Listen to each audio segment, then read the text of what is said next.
तो आज हम एक बड़े दिलचस्प विश्लेषण में उतर रहे हैं। ये सोशल मीडिया और हमारे मानसिक सुकून के बीच का जो रिश्ता है ना, हाँ। उस पर रोशनी डालता है। खासकर ये जो दिखावे की संस्कृति है। ओ हाँ, परफेक्शन वाली। बिल्कुल, जहाँ सब कुछ एकदम परफेक्ट दिखता है। तो शुरुआत इस विचार से होती है कि सोशल मीडिया वो असल जिंदगी नहीं होती। अक्सर सही बात है। वो बस एक चमचमाती हाईलाइट रील है। सिर्फ चुने हुए अच्छे पल, कोई झंझट नहीं, कोई परेशानी नहीं, वो सब गायब। हाँ, और यहीं से वो शुरू होता है जिसे कंपैरिजन ट्रैप या तुलना का जाल कहा है। अच्छा, तुलना का जाल। हाँ, इसमें यही बताया है कि कैसे हम दूसरों की ऑनलाइन जो परफेक्ट सी जिंदगियां दिखती हैं, उन्हें देखकर अपनी जिंदगी को कम आंकने लगते हैं। ऐसा लगता है जैसे अरे हमारे साथ तो कुछ खास हो ही नहीं रहा। हाँ, ये फीलिंग तो आती है कई बार। बिल्कुल। और ये जो लगातार तुलना होती है ना, वो भी उन लोगों से जिन्हें हम ठीक से जानते भी नहीं। सही बात, अनजान लोग। हाँ, तो ये धीरे धीरे हमारे कॉन्फिडेंस को कम कर सकती है और बेवजह की चिंता पैदा कर सकती है। ये सिर्फ एक मूड खराब होने वाली बात नहीं है। तो इसका असर गहरा है, सिर्फ ऐसा नहीं कि बस थोड़ी देर बुरा लगा। नहीं, बिल्कुल नहीं।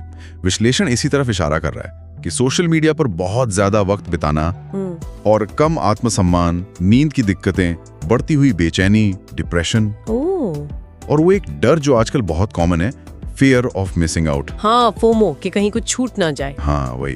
तो इन सब के बीच एक सीधा कनेक्शन बताया गया है। ऐसा लगता है कि हम ऑनलाइन दुनिया में जितनी ज्यादा वैलिडेशन या पहचान खोजते हैं, असल में हम अपने आप से उतना ही दूर होते जा रहे हैं। ये तो काफी सोचने वाली बात है। गंभीर तस्वीर है ये तो। पर क्या ये विश्लेषण सिर्फ प्रॉब्लम ही बताता है या कोई रास्ता भी है, कुछ कर सकते हैं हम? हाँ, बिल्कुल। और यही ये विश्लेषण काम का साबित होता है। ये सिर्फ प्रॉब्लम गिनाकर छोड़ नहीं देता, कुछ ठोस प्रैक्टिकल सुझाव भी हैं इसमें। अच्छा, जैसे सबसे पहला तो है कि स्क्रीन टाइम पर थोड़ी लगाम लगाएं। ओके। पर सिर्फ घंटे कम करना ही काफी नहीं है। ये भी देखना कि उस वक्त में हम देख क्या रहे हैं। हाँ, ये जरूरी है, कंटेंट। बिल्कुल।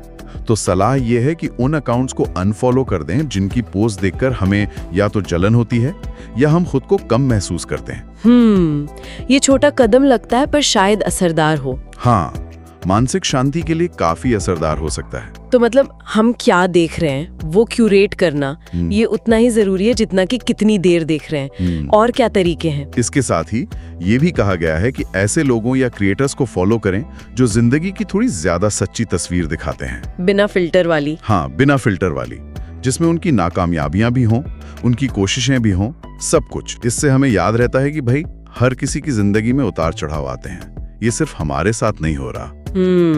ये नॉर्मलाइज करता है चीजों को। हाँ, फिर एक और सुझाव है नियमित डिजिटल डिटॉक्स का। डिजिटल डिटॉक्स मतलब कुछ समय के लिए जानबूझकर सोशल मीडिया से और शायद इंटरनेट से भी पूरी तरह दूरी बना लेना। ओके, कुछ घंटों के लिए या दिनों के लिए। वो अपनी जरूरत के हिसाब से, पर ये ब्रेक लेना जरूरी है। ये हमें रीसेट होने का मौका देता है। वो जो बाहर का इतना शोर है ना, उससे हटकर खुद से जुड़ने का। और एक बात जो मुझे सबसे अहम लगी, शायद वो असली जिंदगी के रिश्तों वाली बात, उनको प्राथमिकता देना। बिल्कुल सही पकड़ा आपने। इस विश्लेषण का एक बहुत जरूरी हिस्सा यही है, अपने दोस्तों, परिवार के साथ वक्त बिताना। आमने सामने। हाँ, आमने सामने बैठकर बातें करना, कहीं घूमना। ये जो असली अनुभव है ना, ये हमें वो गहरा सुकून और खुशी देते हैं जो शायद हजारों लाइक्स या कमेंट्स कभी नहीं दे सकते। ये असल जिंदगी के जो कनेक्शंस हैं, ये हमारी मेंटल हेल्थ की नींव को मजबूत करते हैं। तो अगर इस पूरी बातचीत का सार निकालें तो निचोड़ क्या है? क्या सोशल मीडिया को पूरी तरह छोड़ दें? नहीं, छोड़ना शायद ना तो हल है, नहीं आज के जमाने में प्रैक्टिकल है। हाँ, वो तो मुश्किल है। निचोड़ ये है कि हमें इसका इस्तेमाल बहुत सोच समझकर, बहुत सजग होकर करना होगा। Consciously, mindful use. हाँ, हमें ये याद रखना होगा कि हमारी कीमत, हमारी पहचान वो ऑनलाइन मिले लाइक्स या कमेंट्स या कितने फॉलोअर्स हैं इससे तय नहीं होती। सोशल मीडिया जिंदगी का एक हिस्सा हो सकता है, पर उसे ये तय करने का हक नहीं देना चाहिए कि हम खुद को कैसे देखते हैं। सही कहा, हमारी कीमत फिल्टर या फॉलोअर्स से नहीं है। बिल्कुल। और यहीं से वो बात आती है आत्मस्वीकृति की, सेल्फ एक्सेप्टेंस, कि हम जैसे हैं, जहां हैं, अपने आप में पूरे हैं, मूल्यवान हैं। और शायद यहाँ एक सोचने वाली बात यह है कि इस पूरी चमक धमक और लगातार तुलना वाली डिजिटल दुनिया में रहते हुए भी, हाँ, क्या हम जानबूझकर सचेत रूप से अपनी अंदर की आवाज सुनने और अपनी कीमत बाहरी पैमानों से अलग रखने का चुनाव कर सकते हैं? ये एक बड़ा सवाल है।